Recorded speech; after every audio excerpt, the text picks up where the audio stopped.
So നമുക്ക് next 26 question നമ്മൾ പറഞ്ഞായിരുന്നു. ഇതിൽ നമുക്ക് നമ്മളുടെ റേഡിയേഷൻ റിലേറ്റഡ് ആയിട്ടുള്ളതാണ്. കാരണം MCVT ക്വസ്റ്റ്യനിൽ തന്നിട്ടുണ്ട്. അതേപോലെ തന്നെ റേഡിയേറ്റീവ് ഫ്ലക്സ് എന്നും പറഞ്ഞിട്ടുണ്ട്.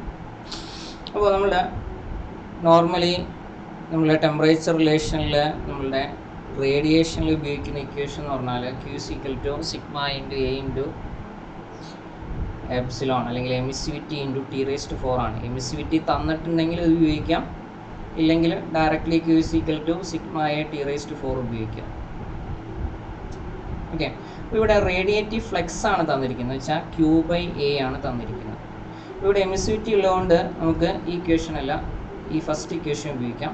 ഫസ്റ്റ് ഇക്വേഷൻ ഞാൻ റീഅറേഞ്ച് ചെയ്യുകയാണെങ്കിൽ Q/A that is Q = sigma നമ്മുടെ Stefan Boltzmann constant sigma into MCVT into T⁴. So ക്യൂവിൻ്റെ വാല്യൂ ക്വസ്റ്റിന് തന്നിട്ടുണ്ട് 22.68. അപ്പോൾ ഇതിൽ സ്റ്റീഫൻ ബോൾട്ട്സ്മാൻ കോൺസ്റ്റൻറ്റ് വാല്യൂ നിങ്ങളൊന്ന് പഠിച്ചു വയ്ക്കണം. അതായത് 5.67 ഇൻറ്റു 10⁻⁻8. അതേപോലെ നമ്മുടെ MCVTൻ്റെ വാല്യൂ 0.4 ക്വസ്റ്റിൽ തന്നിട്ടുണ്ട്. T ആണ് ക്വസ്റ്റ്യൻ. ഓക്കെ, അപ്പോൾ ഇതിൽ 0.4ഉം 5.67 നമ്മൾ മൾട്ടിപ്ലൈ ചെയ്താൽ 22ൻ്റെ പവറിലേക്ക് വരണം. ഓക്കെ, ഇതൊരു ഗേറ്റ് ക്വസ്റ്റ്യൻ ആയതുകൊണ്ടാണ് ഞാൻ പറയുന്നത്, ഇതൊരു പ്രീവിയസ് ഗേറ്റ് ക്വസ്റ്റ്യൻ ആണ്. അപ്പോൾ 0.4 × 5.67 ചെയ്യുകയാണെങ്കിൽ 4 7 28, ബാക്കി 2, 4 6 24, 2 26, ബാക്കി 2 22. ഓക്കെ, 3 പോയിൻ്റ് ഇടുമ്പോൾ 2.268 വരും. Okay, into 10⁻⁻8 T⁴. ഇനി ഇതിലൊരു പ്രശ്നം എന്താണെന്ന് വെച്ചാൽ തന്നിരിക്കുന്ന റേഡിയേറ്റീവ് ഫ്ലക്സ് kW/m² ആണ്. അപ്പോൾ 22.68ൻ്റെ കൂടെ ഇൻറ്റു 10⁻³ കൂടെ ഉണ്ട്. ഓക്കെ, സോ 22.68 × 10⁻³ ഞാൻ മാറ്റി എഴുതാണ് 2.268 × 10⁻⁴. ഇതിന് വേണ്ടിയിട്ടാണെന്ന് വെച്ചാൽ ഇത് രണ്ടും നമ്മൾ കട്ട് ചെയ്ത് പോകാൻ വേണ്ടിയിട്ട്. ഓക്കെ, 22.68 × 10⁻³ പകരം ഞാൻ 2.268 × 10⁻⁴ എഴുതി. അപ്പോൾ റൈറ്റ് ഹാൻഡ് സൈഡിൽ 5.67ഉം 0.4 നമ്മൾ മൾട്ടിപ്ലൈ ചെയ്തപ്പോൾ 2.268 കിട്ടിയിട്ടുണ്ട്. സോ ഇതിനായിട്ട് നമ്മൾ കട്ട് ചെയ്യുകയാണെങ്കിൽ നമുക്ക് 10⁻⁴ = 10⁻⁻8 T⁴ കിട്ടും. അല്ലെങ്കിൽ T⁴ -8 അങ്ങോട്ട് പോകുകയാണെങ്കിൽ 10⁻⁴ × 10⁻8 എന്ന് വെച്ചാൽ 10⁻12. സോ T എന്ന് പറഞ്ഞാൽ 10⁻12 1/4. അതായത് T⁴ T ആക്കാൻ പവറിൽ 1/4 എടുത്താൽ മതി. ഇപ്പോൾ 10⁻² പവറിൽ 1/4 ഇട്ട് കഴിഞ്ഞാൽ പവറിൽ 12 × 1/4 എന്ന് പറഞ്ഞാൽ 10⁻3. 10⁻12 to the power 1/4 എന്ന് വെച്ചാൽ 10⁻12/4 എന്ന് വെച്ചാൽ 10⁻3. 10⁻3 എന്ന് പറഞ്ഞ answer option A 1000. Okay, next critical thickness of insulation of spherical shell. ഇത് നിങ്ങളൊന്ന് പഠിച്ചു വയ്ക്കുക. സ്ഫെറിക്കൽ ഷെല്ല് എന്ന് പറഞ്ഞാൽ 2K/h ആണ്. സിലിണ്ടറിക്കൽ ആണെങ്കിൽ K/h ആണ്. ഓക്കെ, സ്ഫെറിക്കൽ ആണെങ്കിൽ 2K/h ആണ് ക്രിട്ടിക്കൽ തിക്നെസ്. ചിലപ്പോൾ സിമ്പിൾ പ്രോബ്ലം ചോദിക്കാം. അപ്പോൾ നിങ്ങൾ എടുക്കേണ്ടത് ഇൻസുലേഷൻ്റെ തെർമൽ കണ്ടക്ടിവിറ്റി വേണോ എടുക്കുക. ഓക്കെ, ഇൻസുലേഷൻ്റെ തെർമൽ കണ്ടക്ടിവിറ്റി പ്രോബ്ലം ചോദിക്കുകയാണെങ്കിൽ. The next use of baffles in shell and tube heat exchanger result heat. ഇതിൽ നമ്മുടെ ബാഫിൾസ് യൂസ് ചെയ്യുകയാണെങ്കിൽ നമുക്ക് ഷെൽ ആൻഡ് ട്യൂബ് ഹീറ്റ് എക്സ്ചേഞ്ചറിൽ എന്തൊക്കെ ഉപയോഗം ഉണ്ട് എന്നുള്ള രീതിയിലാണ് ക്വസ്റ്റ്യൻ ചോദിച്ചിരിക്കുന്നത്. അപ്പോൾ ഫസ്റ്റ് കേസ്, അതായത് ഫസ്റ്റ് ഓപ്ഷൻ എന്ന് പറയുന്നത് increase in flow path and velocity of shell fluid. Option B എന്ന് പറയുന്നത് decrease in flow path and increase in velocity of shell fluid. Option C എന്ന് പറയുന്നത് increase in flow path and velocity of tube fluid. Option D decrease in flow path and increase in velocity of tube fluid. ഇതിൽ നമ്മളുടെ baffles ഉപയോഗിക്കുമ്പോൾ എന്താ സംഭവിക്കുകയെന്ന് വെച്ചാൽ flow path increase ചെയ്യുകയാണ് ചെയ്യുക. Okay, അതേപോലെ തന്നെ വെലോസിറ്റി ഓഫ് ഷെല്ലും എന്ത് ചെയ്യുകയാണ് ചെയ്യുക, ഇൻക്രീസ് ചെയ്യുകയാണ് ചെയ്യുക. അത് മോർ ടർബുലൻസ് ക്രിയേറ്റ് ചെയ്യാം. ഓക്കെ, അതാണ്. അതേപോലെ തന്നെ നമ്മളുടെ ട്യൂബിന് സപ്പോർട്ട് കൊടുക്കുക. ഇതൊക്കെയാണ് ബാഫിൾസിൻ്റെ നമ്മളുടെ എയിം എന്ന് പറയുന്നത്. So use of baffles increase in flow path and velocity of shell fluid. So answer option A. The next, steam consumption in an evaporator is given by. ഓപ്ഷൻസിലെ കപ്പാസിറ്റിയും എക്കണോമിയും വെച്ചിട്ടാണ് റിലേഷൻസ് ഉണ്ടാക്കിയിരിക്കുന്നത്. അപ്പോൾ സാധാരണ ചോദിക്കുന്ന ഒരു ക്വസ്റ്റ്യൻ ആണ് എക്കണോമി എന്താണെന്നുള്ളത്. എക്കണോമി എന്ന് വെച്ചാൽ നമ്മൾ ഇവാപ്പറേറ്ററിൽ നമ്മൾ സ്റ്റീം കൊടുക്കുമ്പോൾ എത്ര വാട്ടർ വേപ്പർ ഇവാപ്പറേറ്റ് ചെയ്യുന്നു ബൈ ഞാൻ എത്ര സ്റ്റീം ഉപയോഗിച്ചിട്ടുണ്ട്, അതാണ് എക്കണോമി എന്ന് പറയുന്ന ആൾ. കപ്പാസിറ്റി എന്ന് പറഞ്ഞാൽ എത്രത്തോളം വാപ്പർ പ്രൊഡ്യൂസ് ചെയ്തിട്ടുണ്ട് എന്ന് വെച്ചാൽ വിയുടെ എമൗണ്ട് ആണ് capacity in kilogram per hour. Economy എന്ന് വെച്ചാൽ V/S ആണ്. ഓക്കെ, വാപ്പർ എത്ര പ്രൊഡ്യൂസ് ചെയ്തു ഡിവൈഡഡ് ബൈ ഞാൻ എത്ര സ്റ്റീം ഉപയോഗിച്ചു. ഓക്കെ, അപ്പോൾ എനിക്ക് വേണ്ടത് സ്റ്റീം കൺസംഷൻ ആണ്. ഓക്കെ, സ്റ്റീം ഞാൻ എത്ര എന്താ പറയുക, steam consumption in an evaporator ആണ് എന്നോട് ക്വസ്റ്റ്യൻ ചോദിച്ചിരിക്കുന്നത്. അതായത് എസ് ആണ് എന്നോട് ക്വസ്റ്റ്യൻ ചോദിച്ചിരിക്കുന്നത്. അപ്പോൾ എസ് കിട്ടണമെങ്കിൽ ഞാൻ എന്ത് ചെയ്യണം, കപ്പാസിറ്റീനെ അല്ലേ, എസ് മുകളിലേക്ക് കയറി വരണം. കപ്പാസിറ്റീനെ എക്കണോമി വെച്ച് ഡിവൈഡ് ചെയ്യണം അല്ലേ. വിനെ V/S വെച്ച് ഡിവൈഡ് ചെയ്യുകയാണെങ്കിൽ എനിക്ക് എസ് കിട്ടും. സ്റ്റീം കൺസംഷൻ ആണ് ക്വസ്റ്റ്യൻ ചോദിച്ചിരിക്കുന്നത്. അതായത് എസ് ആണ് ക്വസ്റ്റ്യൻ ചോദിച്ചിരിക്കുന്നത്. കപ്പാസിറ്റി എന്ന് വെച്ചാൽ എത്ര വാട്ടർ വാപ്പർ ഇവാപ്പറേറ്റ് ചെയ്തുണ്ടാക്കി എന്നാണെന്ന് വെച്ചാൽ വാപ്പർ ഞാൻ എത്ര ഇവാപ്പറേറ്റ് ചെയ്തിട്ടുണ്ട്, V amount of water vapour evaporated. Economy എന്ന് വെച്ചാൽ amount of water vapour evaporated by ഞാൻ ഉപയോഗിച്ച സ്റ്റീം അല്ലെങ്കിൽ സ്റ്റീം കൺസംഷൻ. അപ്പോൾ സ്റ്റീം കൺസംഷൻ്റെ ഇക്വേഷൻ ചോദിക്കുകയാണെങ്കിൽ V/S ചെയ്താൽ മതി അല്ലേ, എന്ന് വെച്ചാൽ കപ്പാസിറ്റി ബൈ എക്കണോമി ചെയ്താൽ മതി. Okay, so answer option B, capacity divided by economy. The next, in a heat exchanger floating head is provided to. Heat എക്സ്ചേഞ്ചറിലെ ഫ്ലോട്ടിംഗ് ഹെഡിൻ്റെ ആവശ്യം എന്താണെന്നാണ് നെക്സ്റ്റ് ക്വസ്റ്റ്യൻ ചോദിച്ചിരിക്കുന്നത്. Options A, facilitate cleaning of the exchanger. Option B, increase the heat transfer area. Option C, relieve stresses caused by thermal expansion. Option D, increase log mean temperature gradient. അപ്പോൾ floating head എന്തിനാണ് ഉപയോഗിക്കുക എന്ന് ചോദിക്കുകയാണെങ്കിൽ, floating ഹെഡിൻ്റെ ഉപയോഗം എന്ന് വെച്ചാൽ നമ്മളിപ്പോൾ സാധാരണ ഷെൽ ആൻഡ് ട്യൂബ് എക്സ്ചേഞ്ചിൽ ട്യൂബ് ഞാനൊരു ഹെഡിലേക്ക് വെച്ചിട്ടുണ്ടാവും. ആ ഹെഡ് കൂടാതെ ഞാനത് എക്സ്പാൻഡ് ചെയ്യാൻ വേണ്ടിയിട്ട് വേറൊരു ഹെഡും കൂടെ വെക്കുന്നുണ്ട്. ഇതാണ് ശരിക്കും ഫ്ലോട്ടിംഗ് ഹെഡിൽ സംഭവിക്കുക. അതായത് എൻ്റെ ഹീറ്റ് എക്സ്ചേഞ്ചറിലെ ട്യൂബ് ഒരു ഹെഡിലിരിക്കും, ആ ഹെഡ് എക്സ്പാൻഡ് ചെയ്യാൻ പാകത്തിൽ ഞാൻ വേറൊരു ഹെഡും കൂടെ വെച്ചിട്ടുണ്ടാവും. അപ്പോൾ ഈ എക്സ്പാൻഷന് വേണ്ടിയിട്ട് ഞാൻ അവിടെ എന്ത് കൊടുക്കുന്നുണ്ട്, പ്ലേസ് അല്ലെങ്കിൽ സ്പേസ് ക്രിയേറ്റ് ചെയ്യുന്നുണ്ട്. അപ്പോൾ തെർമൽ എക്സ്പാൻഷൻ ഉണ്ടാവാൻ വേണ്ടിയിട്ട് ഞാനവിടെ സ്പേസ് ക്രിയേറ്റ് ചെയ്യുന്നുണ്ട്. അപ്പോൾ ഫ്ലോട്ടിംഗ് ഹെഡിൻ്റെ എയിം എന്താണെന്ന് വെച്ചാൽ relieve stresses caused by thermal expansion. Relieve stresses caused by thermal expansion. Okay, so heat exchanger floating head is provided to relieve stresses caused by thermal expansion. The next, in the case of simultaneous heat and mass transfer occurring in boundary layer flow, the temperature and concentration profiles are identical when. അപ്പോൾ ഞാൻ നേരത്തെ ഒരു കാര്യം പറഞ്ഞു, പ്രാൻഡിൽ നമ്പറിൻ്റെ case ആണെങ്കിൽ nu by ആൽഫയാണ്. അതായത് ഹൈഡ്രോഡൈനാമിക് ബൗണ്ടറി ലെയറും തെർമൽ ബൗണ്ടറി ലെയറും തമ്മിലുള്ള റിലേഷനാണ്. സ്കിമിഡിറ്റ് നമ്പർ ആണെങ്കിൽ ന്യൂ ബൈ DAB ആണ്. അതായത് ഹൈഡ്രോഡൈനാമിക് ബൗണ്ടറി ലെയറും എൻ്റെ കോൺസെൻട്രേഷൻ ബൗണ്ടറി ലെയറും തമ്മിലുള്ള റിലേഷനാണ്. ഇവിടെ എന്നോട് heat and mass transfer occurring in a boundary layer flow. അപ്പോൾ ടെമ്പറേച്ചറും കോൺസെൻട്രേഷനും പ്രൊഫൈലാണ് ചോദിച്ചിരിക്കുന്നത്. ഇപ്പോൾ ടെമ്പറേച്ചറും കോൺസെൻട്രേഷനും പ്രൊഫൈൽ നമ്മൾ ഉപയോഗിക്കുന്നത് ലൂയിസ് നമ്പറാണ്. അതായത് SC divided by PR, Schmidt number by Prandtl number എന്ന് പറഞ്ഞാൽ നമുക്ക് ആരെ കിട്ടും, nu by DA divide by nu by alpha എന്ന് വെച്ചാൽ alpha by DA, thermal diffusivity by mass diffusivity, അതാണ് ലൂയിസ് നമ്പർ. ഇപ്പോൾ ഇവിടെ ക്വസ്റ്റ്യൻ എന്താണെന്ന് വെച്ചാൽ രണ്ടെണ്ണം ഐഡൻറ്റിക്കലാണ് അല്ലെങ്കിൽ രണ്ട് ബൗണ്ടറി ലെയർ ഐഡൻറ്റിക്കലാണെന്നുള്ള ക്വസ്റ്റ്യൻ വരുവാണെങ്കിൽ അത് ലൂയിസ് നമ്പർ 1 ആയിരിക്കും. ഓക്കെ, ആൻസർ എന്ന് പറയുന്നത് option A, Lewis number 1. Then in the case of mass transfer between two phases in contact, when the two phases attain equilibrium. Okay, two phases attain equilibrium. അപ്പോൾ രണ്ട് faces ഇക്വിലിബ്രിയത്തിലാവുക എന്ന് പറയുകയാണെങ്കിൽ നമുക്ക് എന്തൊക്കെയാണ് options? Concentration of all components will be in equal both phases. Composition of contacting phases will be equal. Chemical potential of components will be identical. Partial pressure of components will be equal. അപ്പോൾ ഇതിൽ നമ്മുടെ mass ട്രാൻസ്ഫറിൽ driving force ആയിട്ട് നമ്മൾ തെർമോഡൈനാമിക്സിൽ പഠിക്കുന്ന main ആളെന്ന് പറയുന്ന chemical പൊട്ടൻഷ്യലാണ് നമ്മൾ പറയാറുള്ളത്. ഓക്കെ, അതായത് കെമിക്കൽ പൊട്ടൻഷ്യൽ ഐഡൻറ്റിക്കൽ ആയിരിക്കണം എന്നുള്ളതാണ് നമ്മൾ ഇക്വിലിബ്രിയം കണ്ടീഷനായിട്ട് പറയാറുള്ളത്. കോൺസെൻട്രേഷനേക്കാളും കൂടുതൽ നമ്മൾ കെമിക്കൽ പൊട്ടൻഷ്യലാണ് നമ്മളുടെ ടെക്നിക്കൽ ടേമായിട്ട് യൂസ് ചെയ്യാറുള്ളത്. So answer option C, chemical potential. The next, concentration distribution for diffusion of A through stagnant B. Stagnant എന്ന് വെച്ചാൽ നോൺ ഡിഫ്യൂസിങ് B ആണ്. അപ്പോൾ നോൺ ഡിഫ്യൂസിങ് Bയിൽ എൻ്റെ കോൺസെൻട്രേഷൻ പ്രൊഫൈൽ എങ്ങനെയാണെന്ന് ചോദിക്കുകയാണെങ്കിൽ അയാൾ ലോഗരിതമിക് ആയിരിക്കും. അതേപോലെ തന്നെ steady state diffusion through equimolar counter diffusion ആണെങ്കിൽ equimolar counter diffusion. Okay, equimolar counter diffusion ആണെങ്കിൽ അയാൾ ലീനിയർ ആയിരിക്കും. Okay, equimolar counter diffusion. നേരെ മറിച്ച് നോൺ ഡിഫ്യൂസിങ് ബി ആണെങ്കിൽ അയാൾ ലോഗരിതമിക് ആയിരിക്കും. ഓപ്ഷൻ ബി ആയിരിക്കും. Then next, pick out incorrect statement from the following. അപ്പോൾ അതിൽ ഇൻകറക്റ്റ് സ്റ്റേറ്റ്മെന്റ് ഏതാണെന്ന് ചോദിക്കുകയാണെങ്കിൽ നമ്മൾ സ്റ്റേറ്റ്മെന്റിൽ ബാക്കിയുള്ള 3 എണ്ണവും കറക്റ്റ് ആയിരിക്കും. അപ്പോൾ first, at dew point partial pressure of vapour equals vapour pressure of the liquid.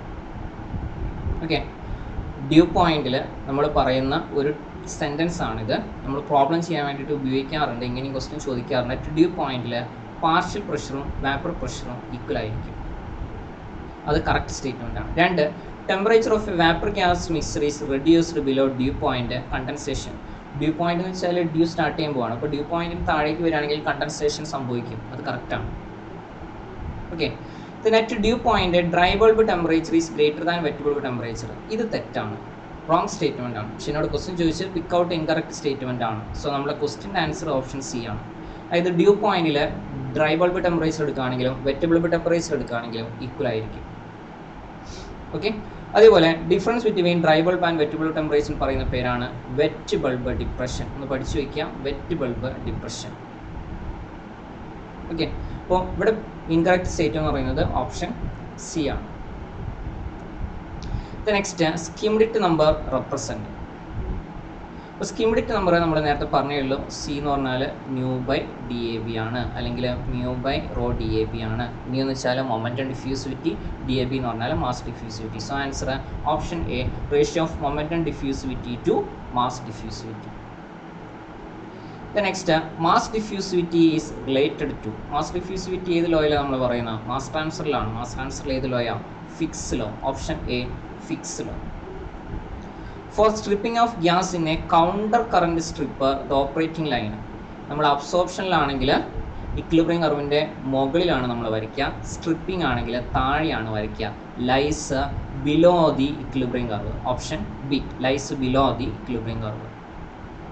Then Crumbser-Brown-Soders equation is used to calculate. നമ്മൾ ക്രംസർ ഇക്വേഷൻ നമ്മൾ നമ്പർ ഓഫ് ഐഡിയൽ പ്ലേറ്റ് കണ്ടുപിടിക്കാൻ വേണ്ടിയിട്ട് നമ്മൾ ന്യൂമറിക്കലായിട്ട് ഉണ്ടാക്കുന്ന ഇക്വേഷനാണ്. നമ്മളെ ഡെറിവേഷൻ നമ്മൾ മാസ് ട്രാൻസ്ഫർ പഠിക്കുന്നുണ്ട്. So answer option D. Next, absorption towers are operated under conditions of. Absorption tower എന്തിനാണെന്ന് വെച്ചാൽ അബ്സോർപ്ഷൻ നടത്താൻ വേണ്ടിയിട്ടാണ്. അപ്പോൾ അബ്സോർപ്ഷൻ നടത്തണമെങ്കിൽ ടെമ്പറേച്ചർ കൂടിക്കഴിഞ്ഞാൽ എന്താ പ്രശ്നം എന്ന് വെച്ചാൽ ഗ്യാസ് ഇവാപ്പറേറ്റ് ചെയ്യും. അപ്പോൾ ടെമ്പറേച്ചർ എന്തായിരിക്കണം? ലോ ആയിരിക്കണം. ലോ ടെമ്പറേച്ചറിൽ വേണം എൻ്റെ അബ്സോർപ്ഷൻ നടത്താൻ വേണ്ടിയിട്ട്. ഇനി രണ്ടാമത് പ്രഷറിൻ്റെ കേസ്. അപ്പോൾ പ്രഷറിൻ്റെ കേസ് എന്ന് പറയുമ്പോൾ നമുക്ക് ഹൈ പ്രഷർ വേണം, ലോ പ്രഷർ വേണം. നമുക്കറിയാം പ്രഷർ കൂടുമ്പോൾ സോളിബിലിറ്റി കൂടും. നമ്മൾ solubility of gas and liquid പറയുന്നത് ടെമ്പറേച്ചർ കൂടുമ്പോൾ സോളിബിലിറ്റി കുറയും. അതുകൊണ്ടാണ് ലോ ടെമ്പറേച്ചർ വേണം എന്ന് പറഞ്ഞത്. പ്രഷർ കൂടുമ്പോൾ സോളിബിലിറ്റി കൂടും. നമ്മൾ ഹെൻറീസ് ലോ നമ്മൾ പഠിച്ചിട്ടുണ്ട്. കാർബൺ ഡൈ ഓക്സൈഡ്, സോഡ അല്ലേ? ഹൈ പ്രഷറിലാണ് ഞാൻ കാർബൺ ഡൈ ഓക്സൈഡ് അതിൽ മാക്സിമം വെച്ചിരിക്കുന്നത്. പ്രഷർ കുറഞ്ഞാൽ എൻ്റെ കാർബൺ ഡൈ ഓക്സൈഡിൻ്റെ എമൗണ്ട് കുറയും. അപ്പോൾ ഹൈ പ്രഷറിലാണ് മാക്സിമം അബ്സോർപ്ഷൻ നടക്കുക. Okay, solubility maximum. So high pressure and low temperature. Answer option C. Which of the following is a characteristic of equimolar counter diffusion? Equimolar counter ഡിഫ്യൂഷൻ്റെ പ്രത്യേകത എന്താ?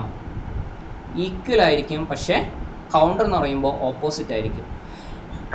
So molar fluorides are equal and opposite. Option C, molar fluorides are equal and opposite. Then CRE ഉള്ള 10 question ആണ്. Next, the half life period of a first order reaction 0.693 by rate constant K. Okay, answer option B. Then dimension of space velocity. Space velocity എന്ന് വെച്ചാൽ 1 by space time ആണ്. Space ടൈമിൻ്റെ unit time തന്നെയാണ്. അപ്പോൾ 1 by space time എന്ന് പറയുമ്പോൾ time inverse വരണം. Dimension of space velocity option B, time inverse. Okay, for a tubular reactor with space time tau and residence time theta the following statement hold. Tubular റിയാക്ടറിൽ space ടൈമും residence ടൈമും തമ്മിലുള്ള statement ആണ്. ഇപ്പോൾ ടോയും തീറ്റയും എപ്പോഴും equal ആയിരിക്കില്ല. ടോയും തീറ്റയും ഈക്വൽ ആണെങ്കിൽ കണ്ടീഷൻ എന്താണെന്ന് വെച്ചാൽ ടെമ്പറേച്ചറും ഡെൻസിറ്റിയും കോൺസ്റ്റൻ്റ് ആയിരിക്കും. ഓക്കെ, സ്പേസ് ടൈമും റെസിഡൻസ് ടൈമും ഈക്വൽ ആവണമെങ്കിൽ ടെമ്പറേച്ചറും ഡെൻസിറ്റിയും കോൺസ്റ്റൻ്റ് ആയിരിക്കും. അപ്പോൾ tau equal to theta for an isothermal tubular reactor എന്ന് പറയുമ്പോൾ ടെമ്പറേച്ചർ കോൺസ്റ്റൻ്റ് ആണ്. അതേപോലെ തന്നെ അവിടെ പറയുന്നത് ഡെൻസിറ്റി കോൺസ്റ്റൻ്റ്. അപ്പോൾ ടെമ്പറേച്ചറും ഡെൻസിറ്റിയും കോൺസ്റ്റൻ്റ് ആണെങ്കിൽ ടോ ഈക്വൽ ടു തീറ്റ ആയിരിക്കും. So answer option C correct ആണ്.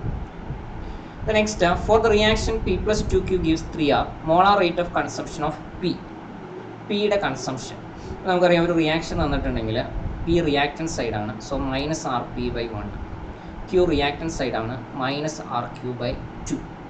R പ്രൊഡക്റ്റ് സൈഡാണ്, സോ ആർ ആർ ബൈ 3. അപ്പോൾ ആർ പി എന്ന് വെച്ചാൽ കൺസംഷൻ ഓഫ് P, ഇത് കൺസംഷൻ ഓഫ് Q, ഇത് പ്രൊഡക്ഷൻ ഓഫ് R. ഓക്കെ, അപ്പോൾ ഇവിടെ റിലേഷൻ നോക്കുകയാണെങ്കിൽ മൈനസ് ആർ പി എന്ന് പറയുന്നത് മൈനസ് ആർ ക്യൂവിൻ്റെ പകുതിയാണ്, അല്ലെങ്കിൽ ആർ ആറിൻ്റെ 1/3 ആണ്. 1/3 ഓഫ് ആർ ആർ ആണ്. ഇവിടെ ക്വസ്റ്റ്യൻ ചോദിച്ചിരിക്കുന്നത് molar rate of consumption of P. Consumption of P എന്ന് പറയുന്നത് half of consumption of Q ആണ്. Okay, half of that of Q ആണ്. അതായത് സ്റ്റോയിഷ്യോമെട്രിക് കോഷ്യന്റ് വെച്ച് ജസ്റ്റ് ഡിവൈഡ് ചെയ്താൽ മതി. ഇവിടെ ഡിവൈഡഡ് ബൈ 1, ഇവിടെ ഡിവൈഡഡ് ബൈ 2, ഇവിടെ divided by 3. Okay, half of that of Q. ഇനി ആർ വെച്ചാണ് റിലേഷൻ ചോദിക്കുന്നതെങ്കിൽ 1/3 of production of R. Rate of consumption of P is 1/3 of production of R. Okay, അപ്പോൾ ഇവിടെ എൻ്റെ answer option C. Then the unit of frequency factor in Arrhenius equation. നമ്മൾ Arrhenius equation എന്ന് പറയുന്നത് rate constant K is equal to A into E to the power exponential to the power minus E A by R T ആണ്. E എന്ന് വെച്ചാൽ activation energy. അപ്പോൾ ഇത് exponential term ആണ്. Okay, അപ്പോൾ അതിന് നമ്മൾ യൂണിറ്റ് പറയില്ല. അപ്പോൾ അതായത് ലോഗരിതമിക് ആണെങ്കിൽ എക്സ്പെൻഷൻ നമ്മൾ യൂണിറ്റ് പറയില്ല. അപ്പോൾ കെയുടെ യൂണിറ്റ് തന്നെയാണ് എയുടെ യൂണിറ്റ്. അതായത് അറീനിയസ് ഫാക്ടറിൻ്റെ യൂണിറ്റ് എന്ന് പറയുന്നത് റേറ്റ് കോൺസ്റ്റൻറ്റിൻ്റെ അതേ യൂണിറ്റ് ആണ്. So same as those of rate constant, option D. Then for the following reaction, the rate constant at 373 Kelvin is 0.5 per minute. The overall order of the reaction. ഈ overall order rate constant തന്ന overall order ചോദിക്കുമ്പോൾ അധിക ക്വസ്റ്റിൻ്റെയും base എന്താണെന്ന് വെച്ചാൽ rate കോൺസ്റ്റൻറ്റിൻ്റെ unit തന്നിട്ടുണ്ട്. Okay, 0.5 per minute എന്ന് വെച്ചാൽ minute inverse എന്ന് പറയുന്ന യൂണിറ്റ് തന്നിട്ടുണ്ട്. ഓക്കെ, നമുക്ക് യൂണിറ്റ് അറിയാം. ഫസ്റ്റ് ഓർഡർ എന്ന് പറയുന്നതിൻ്റെ റേറ്റ് കോൺസ്റ്റൻ്റ് യൂണിറ്റ് എന്ന് പറയുന്നത് മിനിറ്റ് ഇൻവേഴ്സ് ആണ്. ഓക്കെ, ജനറലി നമ്മൾ എഴുതും concentration to the power 1 - n time inverse ആണ് യൂണിറ്റ്. അപ്പോൾ ഫസ്റ്റ് ഓർഡർ ആണെങ്കിൽ കോൺസെൻട്രേഷൻ ടേം ഉണ്ടാവില്ല, ടൈം ഇൻവേഴ്സ് മാത്രമേ ഉണ്ടാവുള്ളൂ യൂണിറ്റ് ആയിട്ട്. റേറ്റ് കോൺസ്റ്റൻറ്റ് ജനറലി യൂണിറ്റ് ആണ്. Concentration to the power 1 - n time inverse.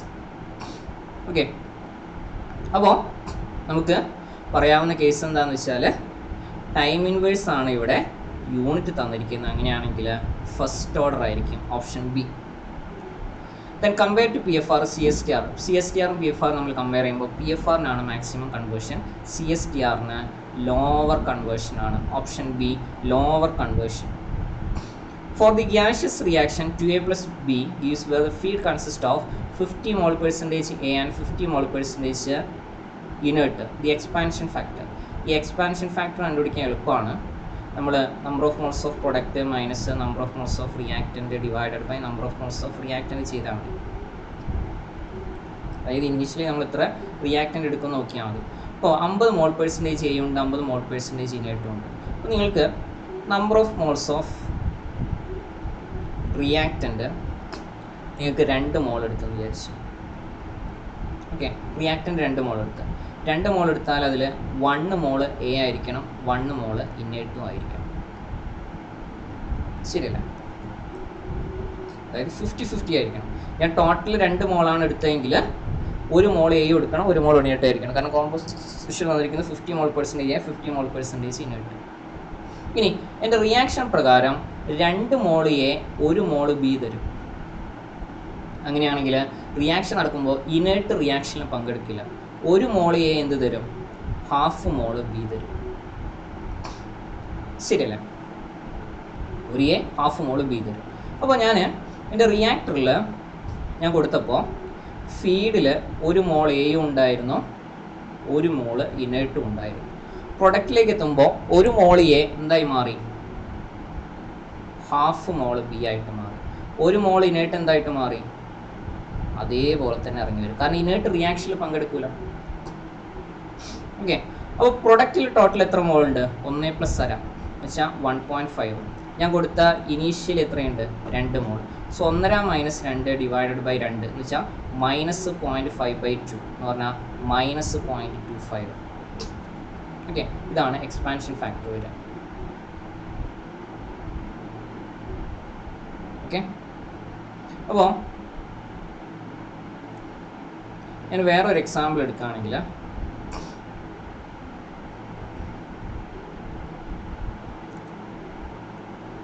അതായത് നോർമലി ഞാനിപ്പോൾ ഇവിടെ 2a gives b ആണ്. സോ വേറൊരു റിയാക്ഷൻ എടുക്കുകയാണ്, a gives 5b. അപ്പോൾ ആ റിയാക്ഷനിൽ നമ്മൾ എക്സ്പാൻഷൻ ഫാക്ടർ ഒന്ന് കണ്ടുപിടിച്ച് നോക്കാം. For example, for a reaction a gives 5b. Okay, pure A ആണ് ഞാൻ ഉപയോഗിച്ചിട്ടുള്ളത്. അപ്പോൾ ഞാൻ 1 മോൾ എ ഉപയോഗിച്ചെന്ന് വിചാരിച്ചു. അപ്പോൾ പ്രൊഡക്റ്റിൽ എന്ത് വരും? 5 മോൾ ബി വരും അല്ലേ. 1 മോൾ എ ഗീവ്സ് 5 മോൾ ബി എന്നാണ്. അപ്പോൾ എക്സ്പാൻഷൻ ഫാക്ടർ എന്താ വെച്ചാൽ total number of moles of product 5 minus reactant 1 initial reactant 1 എന്ന് പറഞ്ഞാൽ 4 ആയിരിക്കും. ഓക്കെ, ഇനി നമ്മളെ ക്വസ്റ്റ്യൻ പോലെ തന്നെ നമ്മളെ ക്വസ്റ്റ്യൻ എന്തായിരുന്നു? 50-50 ആണ്. അപ്പോൾ ഞാൻ ഇതേ റിയാക്ഷൻ തന്നെ എ ഗീവ്സ് 5bയിൽ 50% എയും 50% ഇനേർട്സും യൂസ് ചെയ്യണം. അതായത് ഞാൻ എൻ്റെ റിയാക്ടറിലേക്ക് കൊടുക്കുമ്പോൾ 1 മോൾ എ കൊടുക്കുമ്പോൾ 1 മോൾ ഇനേർട്ടും കൊടുക്കണം. കാരണം ഫീഡിൽ ഞാൻ 50% എയും 50% ഇനേർട്ടുമാണ് ഉപയോഗിക്കുന്നത്. അപ്പോൾ 1 മോൾ എ കയറുന്നുണ്ടെങ്കിൽ 1 മോൾ ഇനേർട്ടും കയറണം, എന്നാലേ 50-50 ആവുള്ളൂ. ഓക്കെ, അപ്പോൾ എനിക്ക് 25% എയും 75% ഇനേർട്ടും തരുവാണെങ്കിൽ നിങ്ങൾക്ക് വേണമെങ്കിൽ ഒരു കാര്യം ചെയ്യാം, എന്ത് ചെയ്യാം, 0.25 മോൾ എ കയറുന്നു, 0.75 മോൾ ഇനേർട്ട് കയറുന്നു എന്ന് പറഞ്ഞു എഴുതാം. ഓക്കെ, അതേപോലെ 50-50 തരികയാണെങ്കിൽ നിങ്ങൾക്ക് എഴുതാം 0.5 മോൾ എ കയറുന്നു, 0.5 മോൾ ഇനേർട്ട് കയറുന്നു എന്ന് പറഞ്ഞിട്ട് എഴുതാം, കുഴപ്പമൊന്നുമില്ല. 0.5 എന്ന് വെച്ചാൽ ഈക്വൽ എമൗണ്ട് കയറുന്നതേ ഉള്ളൂ. ഞാൻ അതിന് പകരം 1 മോൾ കയറുന്നെന്ന് പറഞ്ഞു, അത്രയേ ഉള്ളൂ. ഓക്കെ, അപ്പോൾ റിയാക്ഷൻ പ്രകാരം 1 മോൾ എ എത്ര മോൾ ബി തരും? 5 മോൾ ബി തരും. അപ്പോൾ പുറത്തേക്ക് ഇറങ്ങുമ്പോൾ 5 മോൾ ബി ഉണ്ടാവും. പക്ഷേ 1 മോൾ ഇനേർട്ട് അതേപോലെ തന്നെ പുറത്തേക്ക് ഇറങ്ങും, കാരണം അയാൾ റിയാക്ഷനിൽ പങ്കെടുക്കില്ല. ഓക്കെ, ഇപ്പോൾ ടോട്ടൽ ഔട്ട്പുട്ട് എന്ന് പറയുമ്പോൾ 5 + 1 6 മോൾ ഉണ്ട്. ഇൻപുട്ട് എന്ന് പറയുമ്പോൾ 2 മോൾ. സോ 6 - 2/2. ഓക്കെ, വെച്ചാൽ 4/2 എന്ന് പറയുമ്പോൾ 2. ഓക്കെ, ഇതാണ് എക്സ്പാൻഷൻ ഫാക്ടർ കണ്ടുപിടിക്കുന്നത്.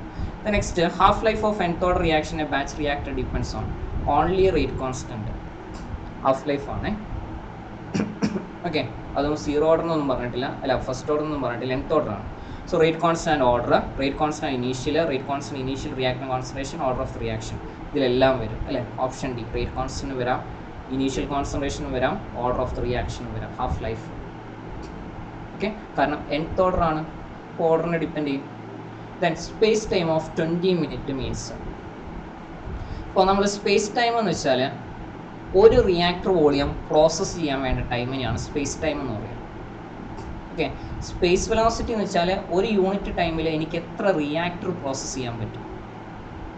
ഓക്കെ, സ്പേസ് ടൈം എന്ന് പറയുമ്പോൾ ഇപ്പോൾ സ്പേസ് ടൈം ഓഫ് 20 മിനിറ്റ് എന്ന് പറഞ്ഞാൽ അതിൻ്റെ മീനിങ് ഒരു റിയാക്ടർ വോളിയം പ്രോസസ്സ് ചെയ്യാൻ എനിക്ക് 20 മിനിറ്റ് വേണം.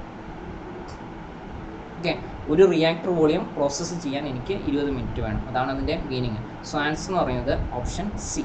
സോ ഞാനിത് ഡിസംബറിലത്തെ ക്വസ്റ്റ്യൻ പേപ്പർ മാത്രമാണ് ഡിസ്കസ് ചെയ്തത്. ഓക്കെ, സമയം കിട്ടുകയാണെങ്കിൽ മെയിലെ ക്വസ്റ്റ്യൻ പേപ്പറും കൂടെ നോക്കാം. അപ്പോൾ ഞാൻ ഡിസംബറിലെ 50 ക്വസ്റ്റ്യൻ, അതിൽ നിങ്ങൾ ബേസിക്കായിട്ട് വരുന്ന ആ ഏരിയ ഒന്ന് നിങ്ങളൊന്ന് നോട്ട് ചെയ്ത് വയ്ക്കാം. Okay, thank you.